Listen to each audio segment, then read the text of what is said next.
Thought and Language, written by J.M. Kuczynski, narrated by Katherine Thompson. 1.0 Two different ways that knowledge of a language might enhance intelligence. It is obvious that knowledge of a language makes one more intelligent in at least some respects. Consider the thought that authoritarian governments tend to be less responsive to the needs of their constituents than democratic governments. Could one grasp that thought without knowing some language or other?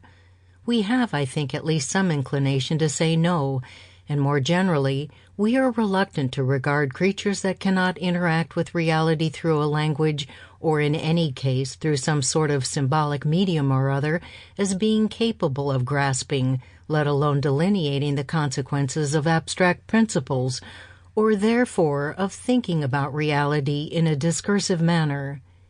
We will presently see that this is false, that whatever one can grasp through language, one must be able to grasp independently of language, but this I grant is a counterintuitive view, and speaking personally, it was only after trying to defend the negation of that view and finding that it was impossible to do so, that I came to accept it.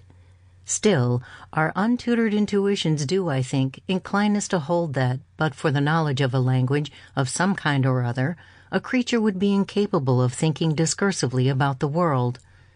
But untutored intuitions are not always probative, and sometimes they are inconsistent with one another, this being one of those cases. For while we are reluctant to impute discursive thought to the language less, we also strongly feel that we sometimes have thoughts of considerable sophistication that we don't know how to put into words, and if that's right, as I personally have no doubt that it is, then it seems to follow that not all discursive thought is language-dependent. The purpose of this short book is to provide a brisk but relatively rigorous answer to the question, do we think in language? 2.0 Do English speakers think in English?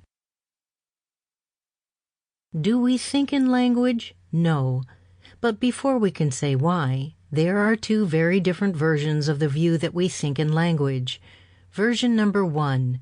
English speakers think in English, Albanian speakers think in Albanian, etc. In general, people think in the natural languages that they learn. A natural language is one that organically arises through human interactions, so English, Spanish, Arabic, Chinese, etc. Sample complete. Ready to continue?